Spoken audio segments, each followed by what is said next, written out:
What does it mean to be Canadian in 2026?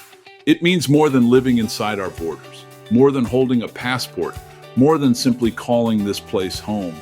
It's often been said that there's no single typical Canadian. That belief helped shape a country that welcomed people from everywhere. Multiculturalism's been one of Canada's strengths. But multiculturalism alone can't be the glue that holds a nation together. Every strong country needs a unifying force, something deeper than background, language, or origin, something shared.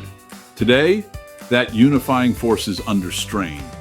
Before we talk about housing costs, before we talk about affordability, before we talk about healthcare or infrastructure, we have to confront the most serious issue facing Canada right now: healing national unity. Canada's the house we all live in together. We may argue in different rooms. We may disagree around the kitchen table. We may bicker the way families do, but we live under the same roof. Right now, instead of fixing the cracks, we're shouting at each other about whose fault they are. The walls are starting to strain. The foundation's weakening, not because the house can't be repaired, but because we've forgotten that it belongs to all of us. Canada's starting to fracture, not violently, not loudly, but quietly and dangerously.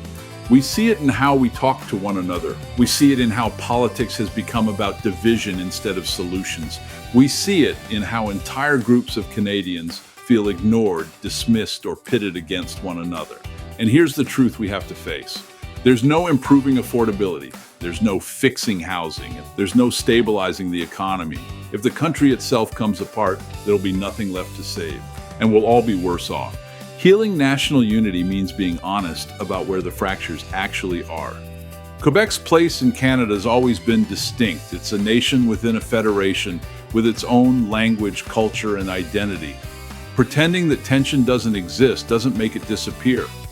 Indigenous peoples are still living with unresolved injustices, broken promises, and unfinished work that Canada has a legal and moral obligation to address. Reconciliation can't remain a word used in speeches while progress stalls in reality. Western Canadians, particularly in the prairies, have spent decades feeling economically vital but politically ignored, expected to contribute, but rarely heard when national decisions are made. Across the country, integration's become strained. New Canadians want to belong. Longtime Canadians want cohesion. Too often, both are left without leadership that explains how we live together under one shared civic culture. These aren't competing grievances, they're connected fractures in the same house. Ignoring any one of them weakens the whole structure. Healing national unity means facing all of them honestly at the same time as Canadians. What actually holds Canada together? The answer isn't ideology, it isn't party loyalty, it isn't slogans. The answer is Canadianism.